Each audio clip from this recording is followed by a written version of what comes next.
الحمد لله الحنان المنان الذي خلق الإنسان وعلمه البيان والصلاة والسلام على رسوله سيد الإنس والجان وعلى آله وأصحابه ذوي الخير والإحسان أما بعد فأعوذ بالله من الشيطان الرجيم بسم الله الرحمن الرحيم وتعاونوا على البر والتقوى ولا تعاونوا على الإثم والعدوان واتقوا الله إن الله شديد العقاب صدق الله مولانا العظیم۔ بارگاہ رسالت معاب صلی اللہ علیہ وسلم میں درود پاک کا ہدیہ پیش کریں۔ صلاۃ دائمۃ سرمدا ابدا۔ عزیزان گرامی وقار، اسلام عبادات اور معاملات دونوں کا مکمل دستور ہے۔ جب اسلام کی بات کی جائے اور دین کی بات کی جائے تو لوگوں کو ایسا لگتا ہے کہ صرف عبادت کی بات کی جا رہی ہے، نہیں بلکہ اسلام پورے نظام حیات کا نام ہے۔ اس میں معاملات بھی ہیں اور عبادات بھی ہیں، اور دونوں کو اگر تقسیم کر دیا جائے عبادات اور معاملات تو میں آپ کو بتاؤں کہ 25% صرف عبادات ہے اور 75% معاملات ہے۔ عبادات جیسے نمازیں ہو گئی، یہ عبادات کے حصے میں آ گئے، روزے، حج، زکوٰۃ، یہ سب عبادات کے معاملات میں ہیں۔ لیکن معاملات میں جو ہے بہت لمبی فہرست ہے۔ تمہارے گھر کے اندر تمہارے بچوں کے حقوق، بیوی کے حقوق، ماں کے حقوق، باپ کے حقوق، پڑوسیوں کے حقوق، پھر لین دین کے معاملات، تجارت کے معاملات، قرض کے معاملات، پھر عدالت کے معاملات، فیصلوں کے معاملات، زندگی کے بہت سارے معاملات، یہ سب معاملات میں ہیں۔ اور اسی لیے فرمایا گیا کہ جو بندہ معاملات میں اچھا ہے وہی اصل دیندار ہے۔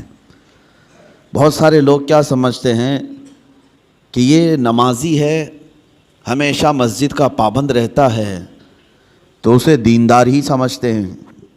ہونا تو چاہیے کہ وہ دیندار ہو، لیکن اس کے معاملات کو بھی دیکھو کہ اگر وہ معاملات میں گڑبڑ ہے، یعنی لوگوں کے پیسے کھا جاتا ہے، لوگوں سے جھوٹے وعدے کرتا ہے، یا پھر دھوکہ دھڑی کے کاموں میں ملوث ہے، تو وہ شخص دیندار نہیں ہے۔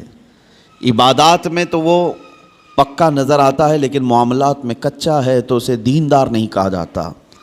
اسی لیے نبی پاک صلی اللہ تعالیٰ علیہ وسلم نے سختی کے ساتھ معاملات کے بارے میں بہت احکامات نافذ فرمائے، یہاں تک کہ حقوق بھی جو ہیں وہ دو قسم کے ہیں، حقوق اللہ، حقوق العباد۔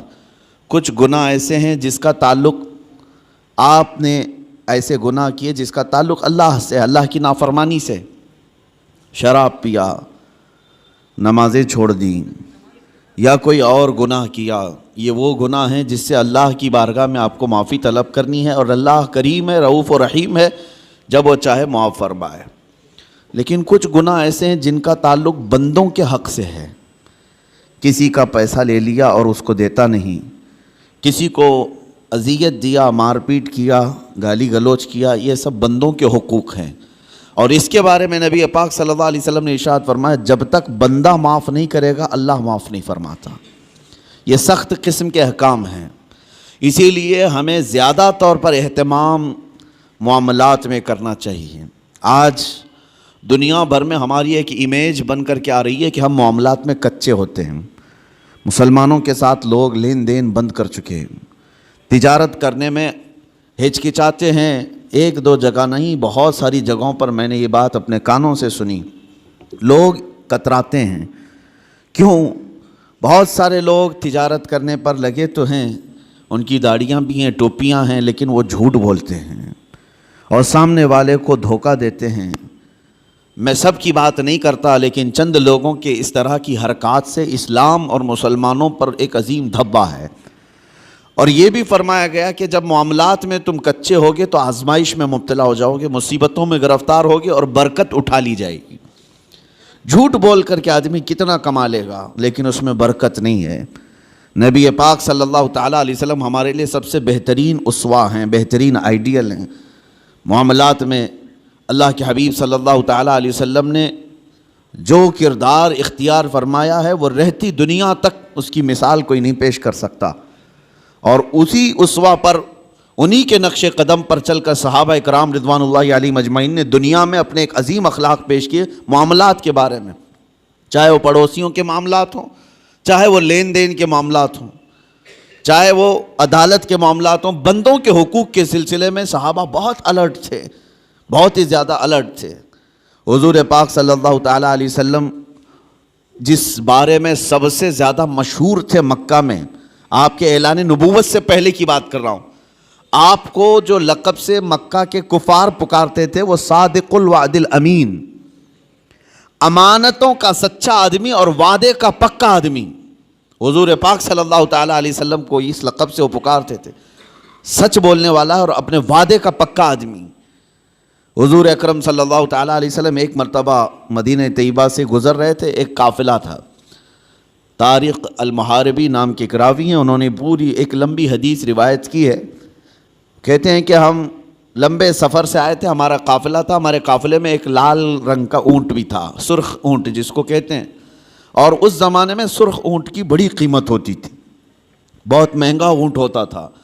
حضور پاک صلی اللہ تعالیٰ علیہ وسلم کا گزر وہاں سے ہو رہا تھا، آپ رک گئے، ان لوگوں سے خیر خیریت پوچھی، کہاں سے قافلہ آ رہا ہے، کہاں جا رہا ہے. اور پھر اس کے بعد اس اونٹ کو نبی پاک صلی اللہ علیہ وسلم نے دیکھا اور پسند فرمایا، اور ان سے کہا کیا تم یہ اونٹ مجھے بیچو گے؟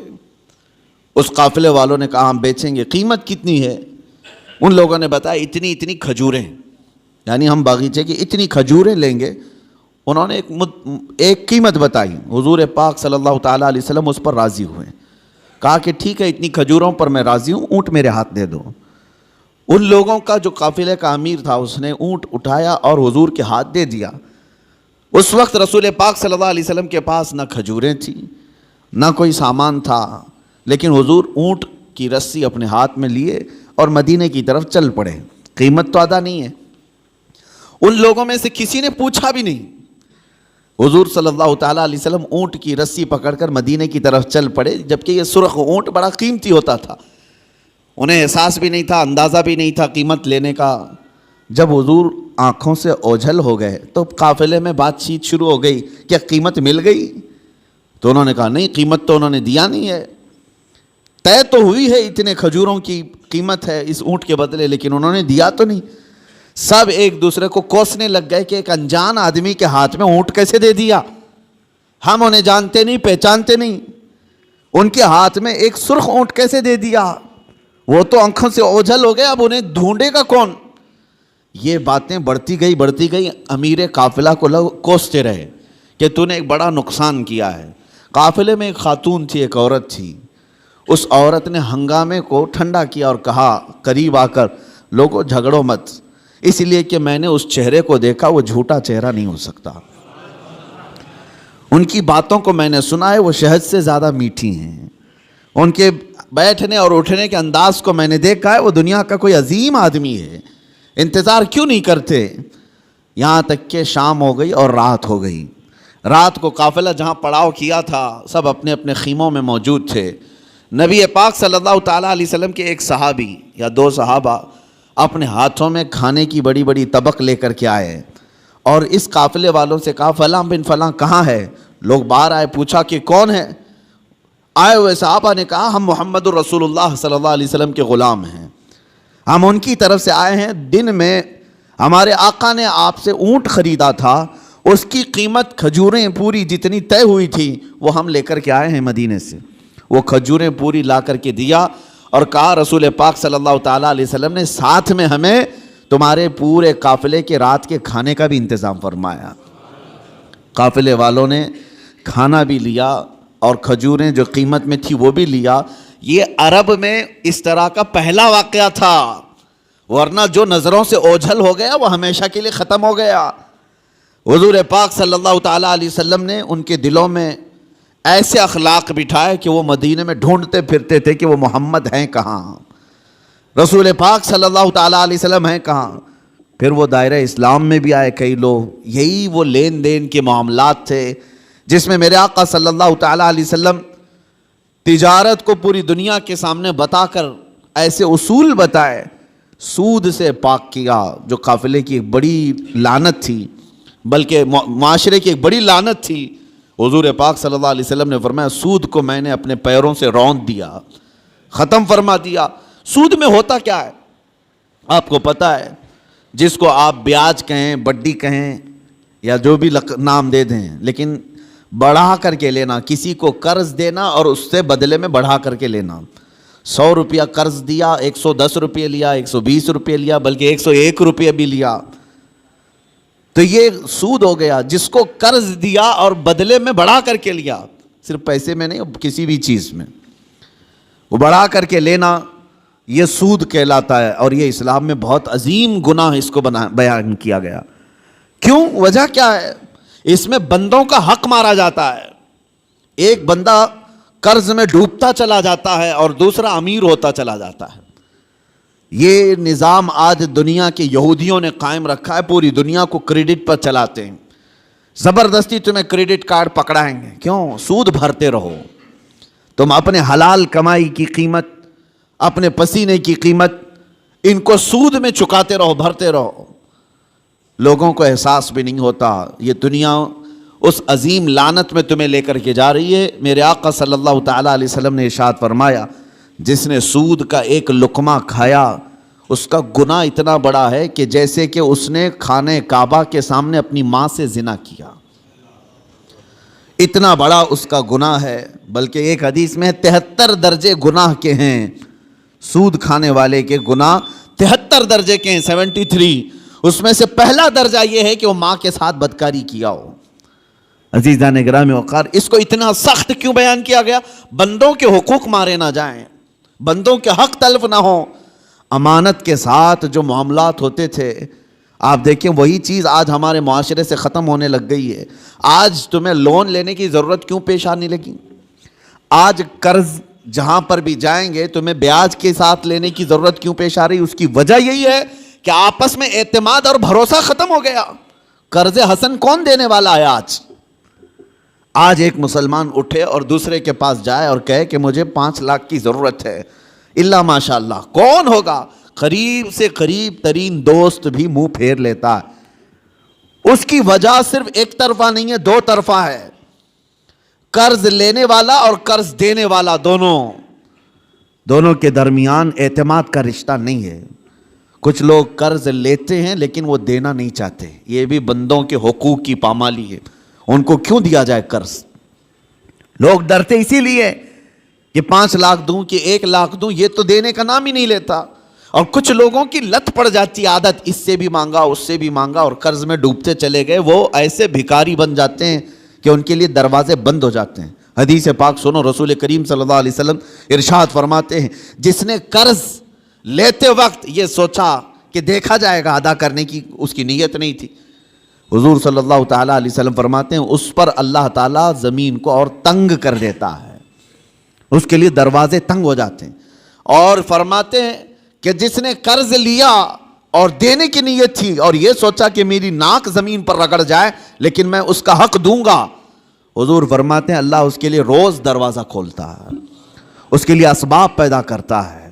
یہاں لینے والے کی دل میں خیال ہی نہیں رہ گیا کہ سامنے والے سے میں نے رقم لیا ہے. بے چینی شروع ہو جانی چاہیے، ہمیں بے قراری شروع ہو جانی چاہیے. کسی کا قرض لیا ہے تو نیند اڑ جائے کہ نہیں میرے بھائی کا قرض ہے مجھے واپس دینا ہے. لیکن یہاں معاملات ایسے نہیں رہ گئے، جس کی وجہ سے آج دنیا نے تمہیں سود کا عادی بنا دیا. اب کون دیتا ہے قرض حسن؟ قرض حسن کا مطلب کیا ہے؟ 1 لاکھ روپے میں آپ کو دیا اور بدلے میں آپ نے بھی 1 ہی لاکھ روپے لوٹایا. یہ قرض حسن اچھا قرض ہے. پہلے یہ ہوا کرتا تھا آپس میں مومنوں کے درمیان قرض، لیکن جب لوگوں کے معاملات خراب ہو گئے تو کون دینا چاہتا ہے اور لینے والا بھی آج کل لوٹانا نہیں چاہتا، تو یہ معاملات ختم ہونے لگ گئے. اور اس کی وجہ کیا بنی؟ جب اعتماد کا رشتہ ٹوٹ گیا تو تم سود کے کاروبار میں پڑ گئے. اب تمہارے پاس کوئی راستہ نہیں رہ گیا، جاؤ بینکوں سے لون لو یا غیر مسلموں سے بھاری سود میں قرض اٹھاؤ اور اپنے کام کرتے رہو. یہ سب کی نوبت صرف اسی وجہ سے آئی کہ آپس کے رشتے خراب ہیں، یہ معاملات خراب ہیں، ایک دوسرے کے ساتھ محبت کا رشتہ نہیں ہے. عزیزان گرامی وقار، یہ کام صرف ہم نے اپنے ہاتھوں تباہ کیا ہے، اپنے ہاتھوں برباد کیا ہے۔ آپ کو اندازہ ہو، ایک صحابی حضور صلی اللہ تعالیٰ علیہ وسلم کے پیچھے نماز پڑھتے تھے، اور صبح فجر کی نماز میں بہت جلدی بھاگ کر چلے جاتے تھے، سلام پھیرتے ہی نکل جاتے۔ ایک دن ان کو صحابہ اکرام نے روک لیا کہ آپ حضور کے پیچھے نماز پڑھتے ہیں اور رکتے نہیں ہیں۔ اللہ کے رسول صلی اللہ تعالیٰ علیہ وسلم سے ان کی شکایت بھی کی۔ حضور صلی اللہ علیہ وسلم نے ان سے پوچھا، کیا بات ہے فجر کی نماز میں اتنی جلدی بھاگ جاتے ہو؟ اس صحابی نے جواب میں کیا عرض کیا، کہا یا رسول اللہ صلی اللہ علیہ وسلم، میرا گھر اور ایک یہودی کا گھر دونوں متصل ہے، لگے ہوئے ہیں، اور اس یہودی کے گھر کے آنگن میں ایک کھجور کا درخت ہے جس کی شاخیں میرے گھر کے آنگن میں بھی آتی ہیں، اور صبح صبح پکی کھجوریں میرے آنگن میں گر جاتی ہیں۔ میں اس لیے بھاگ کر جاتا ہوں کہیں میرے بچے جلدی اٹھ کر کے وہ کوئی کھجور کھا نہ لیں۔ میں وہ کھجوریں جمع کرتا ہوں اور اپنے پڑوسی کو اس کی امانت لوٹا دیتا ہوں۔ روز میرا یہ کام ہے، مجھے ڈر لگا رہتا ہے کہ کہیں میرے بچے وہ ناجائز کھجوریں نہ کھا لیں، پڑوسی کی کھجوریں جو ہمارے آنگن میں گری ہیں۔ یہ صحابہ کے اخلاق تھے۔ وہ یہودی تھا پڑوسی، اس کی ایک کھجور کھانا بھی انہیں گوارا نہیں تھا۔ کیا ہم نے بچوں کی یہ تربیت کی ہے؟ دوسرے کا مال نہیں اٹھانا چاہیے۔ یہاں تو بازار میں جا کر بھاؤ پوچھتے ہوئے نہ جانے کتنے انگور کھا جاتے ہیں لوگ، پھل پوچھتے پوچھتے کتنے تو چیک کرنے میں کھا جاتے ہیں، جبکہ یہ بھی جائز نہیں، بغیر اس کی اجازت کے، بغیر اس کی اجازت کے تمہارے لیے جائز نہیں ہے۔ اس صحابی کی یہ بات سن کر نبی پاک صلی اللہ تعالیٰ علیہ وسلم نے ارشاد فرمایا، کوئی ہے ہم میں سے، میرے صحابہ میں سے، جو اس یہودی کا درخت خرید کر کے میرے اس صحابی کو دے دے تاکہ یہ سکون سے نماز پڑھ سکے۔ سوچو میرے عزیز ہو، اس وقت رسول پاک صلی اللہ تعالیٰ علیہ وسلم نے جب یہ ارشاد فرمایا تو صحابہ نے کہا کہ یا رسول اللہ، ہم اس یہودی کو بلاتے ہیں، کیا وہ بیچنے کو راضی ہے؟ اس پڑوسی کو بلائے جس کی کھجوریں یہ روز امانت کے ساتھ جمع کر کے اس کو دیتے تھے۔ وہ آیا، حضور صلی اللہ علیہ وسلم نے پہلے اس سے کہا کہ تو یہ اپنا درخت میرے اس صحابی کو دے دے۔ کہا کہ ایسے تو نہیں دے سکتا۔ کہا بدلے میں تو جنت کی کھجوروں کے درخت لے لے۔ اس نے کہا مجھے اس چیز پر یقین نہیں ہے، اگر بیچنا ہے تو میں قیمت میں بیچوں گا۔ جب حضور نے یہ جنت کی بات کی تو صحابہ جو بیٹھے تھے اس میں سے ایک صحابی حضرت ابو الدحداء وہ کھڑے ہوئے، کہا یا رسول اللہ صلی اللہ علیہ وسلم، اس ایک درخت کے بارے میں آپ نے فرمایا ہے کہ جنت کے درخت ملیں گے، کیا یہ میں اگر خرید لوں تو مجھے بھی ملیں گے؟ میں اگر خرید کر کے اس صحابی کو دے دوں؟ حضور صلی اللہ تعالیٰ علیہ وسلم نے ابو الدحداء سے کہا اگر تم خرید کر کے دیتے ہو تو اللہ تجھے بھی بہترین باغیچہ عطا کرے گا۔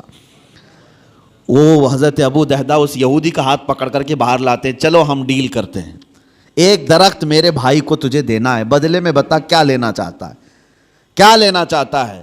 وہ مانتا نہیں تھا۔ حضرت ابو الدحداء کون صحابی ہیں میں آپ کو بتا دوں، اوالی مدینہ، مدینہ کا ایک علاقہ جہاں آج بھی اوالی اس کو کہتے ہیں، مسجد قباء کے قریب، وہاں کے کھجوریں دنیا کی سب سے بہترین کھجوریں مانی جاتی، اوالی مدینہ دنیا کی سب سے بہترین کھجوریں، مدینے میں بھی اوالی مدینہ کی کھجوریں سب سے اعلیٰ، اور اوالی مدینہ میں سب سے حسین و جمیل کسی کا باغیچہ تھا تو حضرت ابو الدحداء کا تھا۔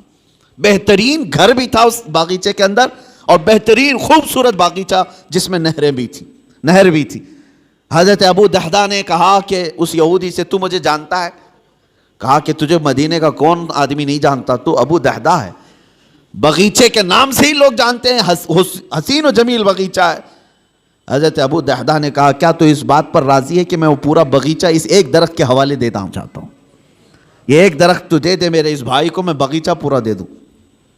اس یہودی نے کہا کیا مذاق ہے، یہ کیسا مذاق ہے؟ اس نے کہا رسول اللہ کی بات پر میں کبھی مذاق نہیں کرتا، اور نہ ہی مسلمانوں کو یہ زیب دیتا ہے، میں معاملات کر رہا ہوں تیرے ساتھ۔ اس یہودی نے کہا کوئی بات نہیں، درخت میں دینے کو تیار ہوں۔ ابو الدحداء نے وہیں پر جو کچھ لکھنا پڑھنا تھا سب کر لیا، بیچ دیا، نہ کوئی قیمت لینی تھی اس سے، کچھ نہیں۔ ایک درخت جو یہودی کے آنگن میں تھا بس وہی خریدنا تھا، وہ بھی اکھاڑ کر کے نہیں، وہ درخت تو وہیں رہے گا نا، لیکن ملکیت اس مسلمان کی ہوگی، صحابی کی۔ اس بات پر طے ہوا، باغیچہ بیچ دیا گیا۔ اب حضرت ابو الدحداء اپنے باغیچے کے باہر آئے، سنیے، باہر آئے اور باہر سے اپنی بیوی کو پکارا، یا ام الدحداح، اپنی بیوی کو زور سے پکارنے لگے. تو ان کی بیوی اندر باغیچے کے اندر اپنے حسین و جمیل گھر میں تھی. وہاں سے آواز سن کر کے کہتی ہیں کیا بات ہے کہ تم اندر نہیں آتے، باغیچے کے باہر سے مجھے آواز دے رہے ہو؟ ابو دحداح نے کہا میں نے باغیچہ بیچ دیا، تو بھی باہر آ جا. عورتیں تو عورتیں ہوتی ہیں، لیکن وہ کمال کی عورتیں تھیں. وہ باہر نکلی اپنے گھر سے اور کہتی ہیں ابو دحداح مجھے تمہاری عقل پر پوری زندگی سے زیادہ یقین ہے، یقیناً سودا کیا ہوگا تو بہترین سودا کیا ہوگا، ایسے تو تم اتنا حسین باغیچہ بیچ نہیں سکتے، اگر بیچا ہوگا سودا کیا ہوگا تو بہترین سودا کیا ہوگا. وہ گھر سے اسی وقت نکل آئی. ابو دحداح گھر باغیچے میں بھی نہیں گئے، گھر میں بھی نہیں گئے. یہودی سے کہا آج سے تیرا ہے یہ باغیچہ. وہ باہر آئی، خاتون پوچھا کتنے میں تم نے یہ باغیچہ بیچا ہے؟ تو حضرت ابو دحداح نے ہنس کر کے کہا میں نے یہ رسول اللہ کے ہاتھ میں بیچا ہے، جنت کے ایک باغیچے کے حوالے. اللہ تبارک و تعالیٰ کے رسول جسے وعدہ کریں وہ جھوٹا نہیں ہوتا. ام دحداح نے ہنس کر کے کہا مجھے میری جان سے زیادہ تمہاری عقل پر یقین تھا، یقیناً تم نے جو سودا کیا وہ دنیا کا سب سے عظیم سودا ہے. چلو یہ نہیں ماتم کیا کہ کیسے بیچ دیا، کس کو کس کی باتوں میں آ کر کے کیا کر دیا. وہ خاتون بھی صحابیہ تھیں، رسول پاک صلی اللہ علیہ وسلم پر ایمان رکھتی. تو باہر آئے یہ دونوں لوگ. اب سنیے، یہودی جو ہے رات کو اپنی بیوی کے پاس آتا ہے اور ہنستا ہے. مسلمانوں سے بڑا بیوقوف میں نے کسی کو دیکھا نہیں.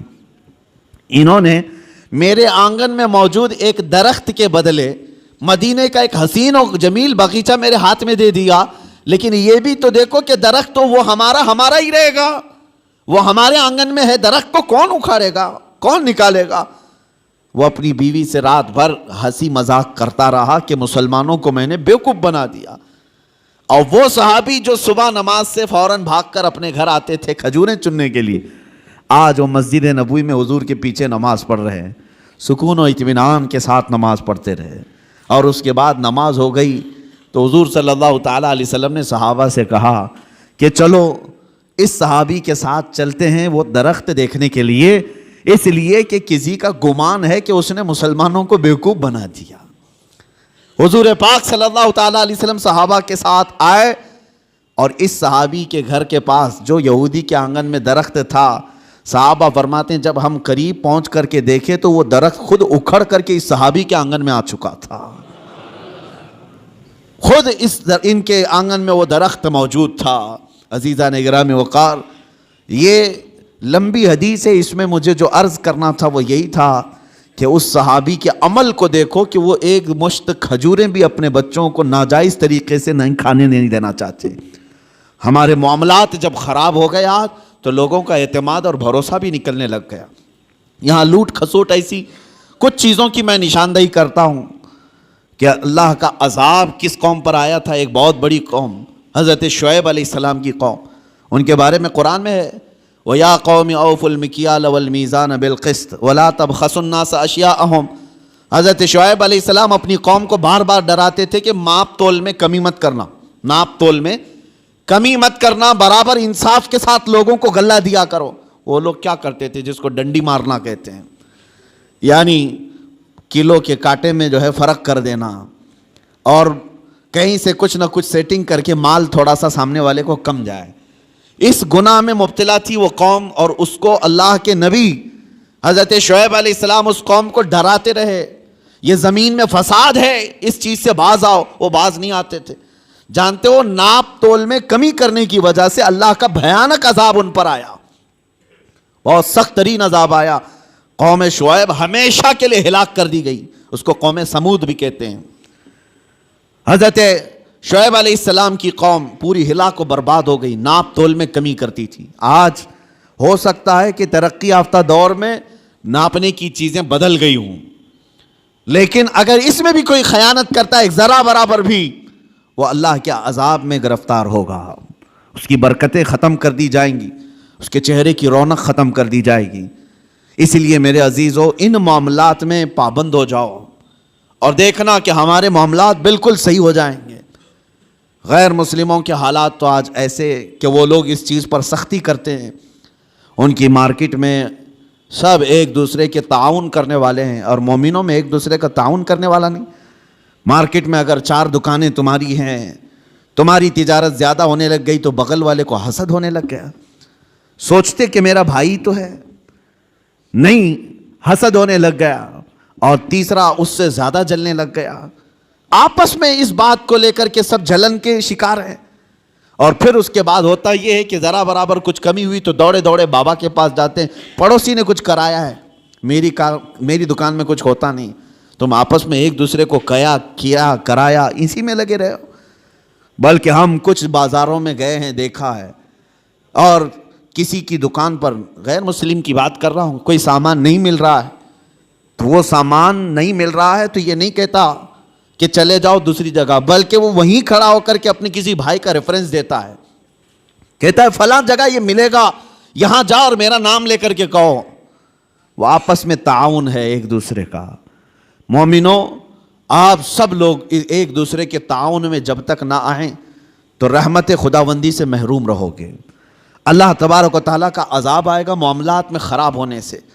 اسی لیے سود کو حرام اسی لیے کیا گیا تھا کہ دوسروں کے حق نہ مارے جائے، دوسرا کوئی غریب سے غریب تر ہوتا جائے اور تم امیر سے امیر تر ہوتے جاؤ، یہ جائز نہیں اسلام میں۔ یہاں تک کہ غلہ جمع کر کے رکھنا اور وقت آنے کا انتظار کرنا، یہ بھی حرام ہے، حرام ہے۔ چاول کو ذخیرہ کر لیا، احتکار اس کو کہتے ہیں، اس کو جمع کر کے رکھ لیا اور سوچتا رہا کہ مارکیٹ میں چاول جب کم ہوگا تو میں اپنا غلہ باہر نکالوں گا، اور اس وقت جو 100 روپے کلو کا چاول ہوگا میں 500 روپے کا بیچوں گا۔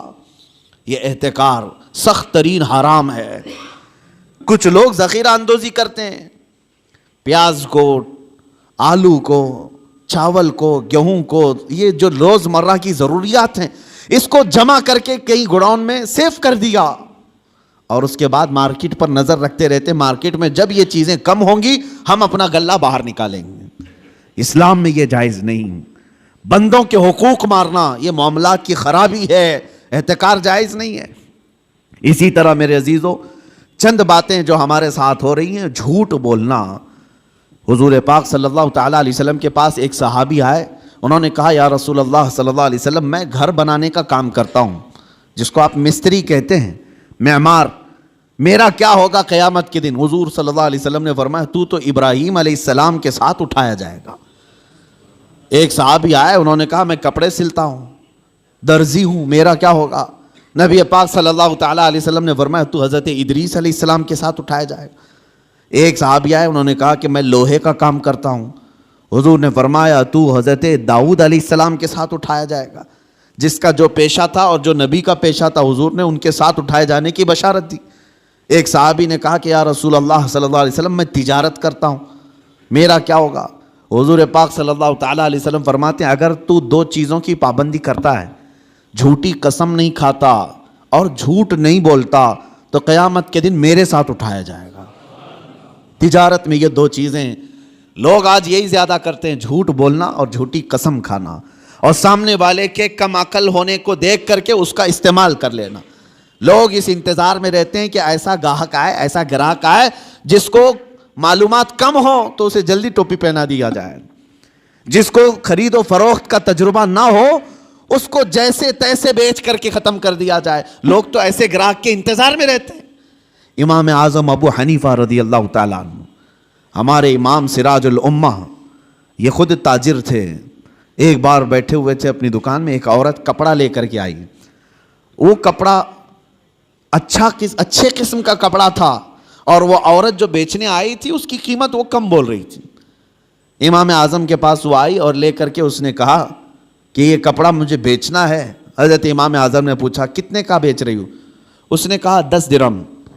تو آپ ہنسنے لگے کیونکہ آپ ماہر تھے کپڑوں کی تجارت کے۔ آپ نے کہا یہ کپڑا اتنی قیمت کا نہیں ہے۔ تو اس نے کہا مجھے ضرورت ہے، اتنی پیسے دے دو۔ امام اعظم نے کہا نہیں، میں یہ نہیں کہہ رہا کہ یہ زیادہ ہے، بلکہ تو قیمت کم لگا رہی ہے، کپڑا زیادہ قیمت کا ہے۔ تو اس عورت نے کہا اچھا قیمت کم میں نے لگائی ہے تو میں بڑھا کے بولتی ہوں، آپ بڑھا کر کے دے دیجئے، 50 درہم میں لے لیجئے۔ زیادہ بڑھا دیا۔ امام اعظم نے کہا نہیں، ابھی کم بول رہی ہے تو قیمت اس کی، اس کپڑے کی۔ اس نے کہا 100 درہم۔ امام اعظم نے کہا کپڑا اس سے بھی زیادہ کا ہے، یہ کپڑا اس سے بھی زیادہ قیمت کا ہے۔ اس خاتون نے 3 بار قیمت بڑھائی تو امام اعظم ابو حنیفہ نے فرمایا جا تیرے گھر میں کوئی ذمہ دار مرد ہو تو اسے بھی لے کے آ۔ یہ تجارت کے معاملات، یہ نہیں کہ کوئی بھولا بھالا آیا ہے تو اسے ٹوپی پہنا کے بھیج دیا جائے۔ 10 درہم میں خرید لیتے، وہ کپڑا تو 400 درہم کا تھا۔ کہا کہ جا تیرے گھر میں کوئی ذمہ دار مرد ہے تو اسے لے کر کے آ۔ وہ خاتون گئی، اپنے مرد کو لائی۔ امام اعظم ابو حنیفہ رحمۃ اللہ تعالی علیہ نے اس کپڑے کو 400 درہم میں خریدا۔ کہا کہ پھر بھی میں نفع میں ہوں۔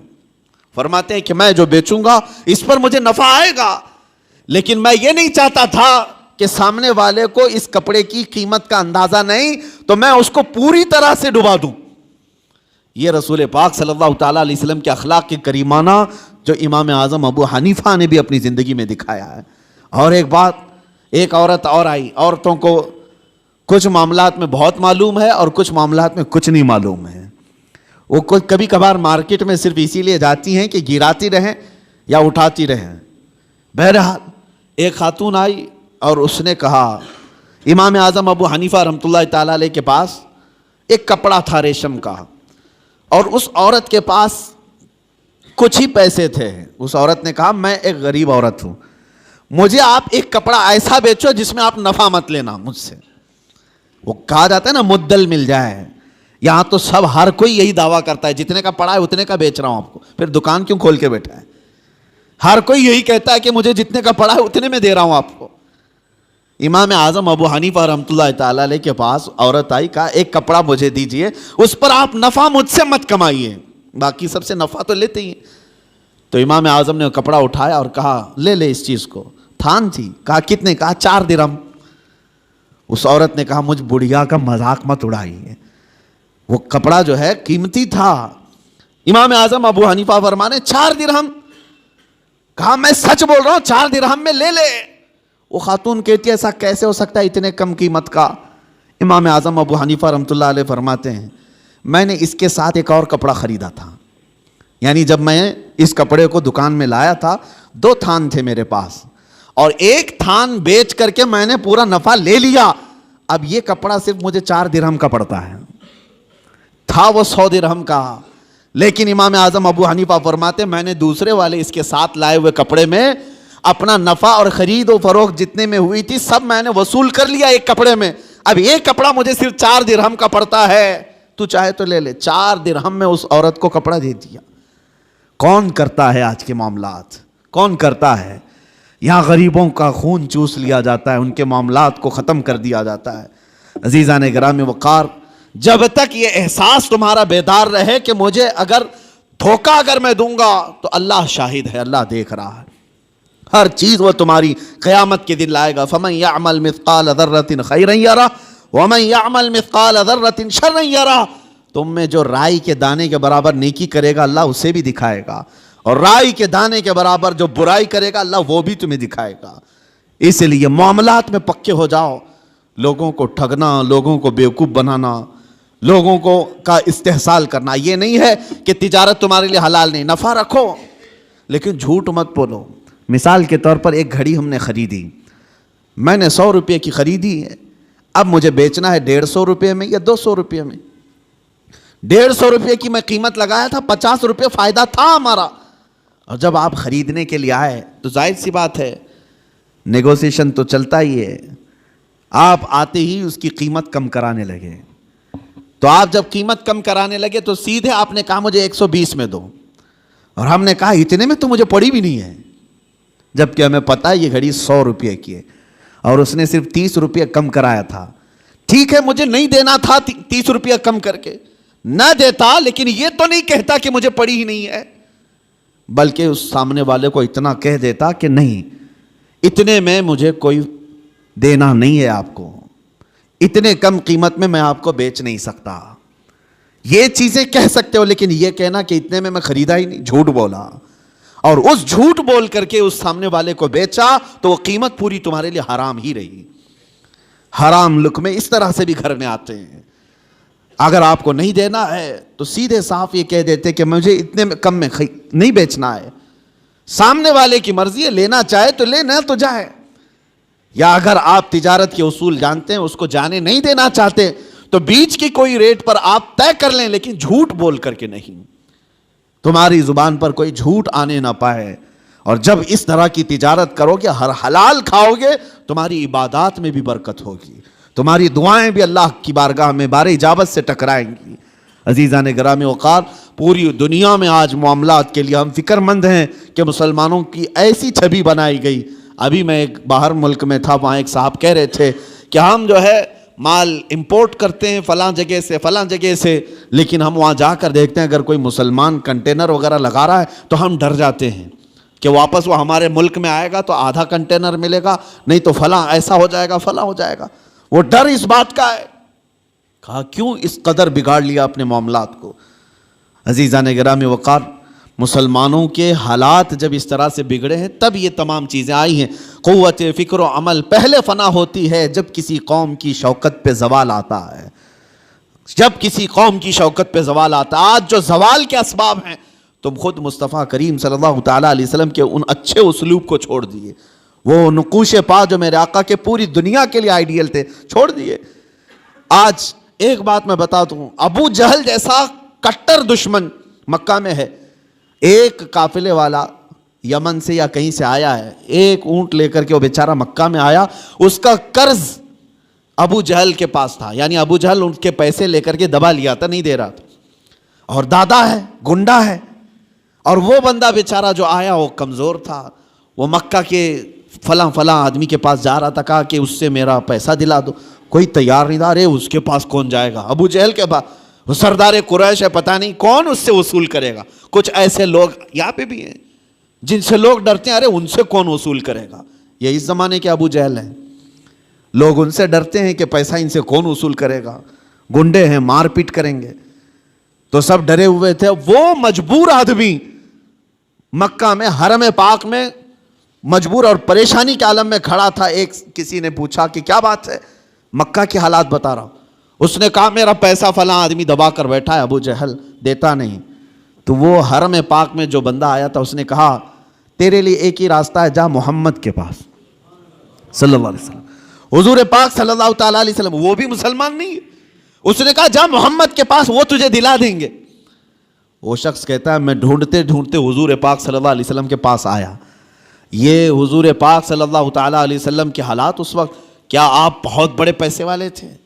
کیا آپ اس وقت حالات میں مکہ والوں کے اس طرح سے مضبوط مالی اعتبار سے؟ لیکن وہ شخص آیا، حضور ایک جگہ بیٹھے ہوئے تھے، آتے ہی رو پڑا، کہا آپ محمد ہیں؟ کہا فلاں شخص مکہ کا ابو جہل، اس کو دوسرے نام سے پکارا جاتا تھا، کہا وہ پیسے میرے لیا ہے اور دیتا نہیں ہے اور ڈراتا الگ ہے۔ حضور پاک صلی اللہ علیہ وسلم نے اس سے کہا رو مت، چل میں تیرے ساتھ چلتا ہوں۔ حضور اس شخص کے ساتھ آئے اور کہا کہ ڈھونڈتے ہیں۔ ابو جہل ایک جگہ بیٹھا ہوا تھا قریش کی محفل میں، ٹھٹا مار کر ہنس رہا، سیدھے اس محفل میں میرے آقا صلی اللہ علیہ وسلم تشریف لائے، کسی کی روح رعایت نہیں، سیدھے سامنے کھڑے ہو کر کہا ابو جہل یہ بندہ مجبور اور پریشان ہے، کیا تیرے پاس اس کا مال ہے؟ تو نے اس سے قرضہ لیا ہے؟ ابو جہل نے کہا ہاں میں نے لیا ہے۔ کہا کب دے گا اس کے پیسے؟ اس کے پیسے کب دے گا؟ وہ ایسا ذلیل ہوا وہاں پر کہ حضور کے پاک کے دو جملے تھے، وہ فوراً گیا اور مال لا کر کے اس مجبور آدمی کو لوٹا دیا۔ نبی پاک صلی اللہ تعالیٰ علیہ وسلم کا وہ جلال جو کٹر دشمن ہے، جانی دشمن ہے، لیکن حضور کے اخلاق و کردار کے سامنے ٹک نہ سکا۔ حضور معاملات میں اتنے پکے تھے کہ حضور کو کوئی ٹال نہیں سکتا تھا۔ کہ اگر ابو جہل کے لیے حضور صلی اللہ علیہ وسلم نے یہ کہہ دیا کہ تو معاملات میں خراب ہے اور اس کے پیسے نہیں دیتا، تو پورے عرب میں اس کی بدنامی تھی، اور وہ اپنی بدنامی نہیں چاہتا تھا، لایا مال دے دیا۔ یہاں پر سے یہ پتہ چلتا ہے خود میرے آقا صلی اللہ تعالیٰ علیہ وسلم نے اپنے معاملات بھی صحیح رکھے اور کسی دوسرے کو ظلم ہوتے ہوئے بھی دیکھنا پسند نہیں فرمایا۔ یہ ہونے چاہیے ہمارے معاملات کہ ہم کسی کو ٹھگتے ہوئے بھی نہ دیکھیں، اگر کوئی بیوقوف بن رہا ہے تو اس کا ہاتھ پکڑے اٹھائیں، کہا تو نقصان اٹھائے گا، تو نقصان اٹھائے گا۔ یہ مومنوں کے جب تک ہمارے معاملات صحیح نہ ہوں گے آپ کس رحمت کے انتظار میں ہیں؟ اللہ کریم ہم سب کو ہمارے عبادات میں اور ہمارے معاملات میں پختگی عطا فرمائے۔ مولا کریم ہمیں سچی امانت داری اور دیانت داری عطا فرمائے۔ حضور پاک کے نقش قدم پر چلنے کی توفیق عطا فرمائے۔ وآخر دعوانا ان الحمد للہ رب العالمین۔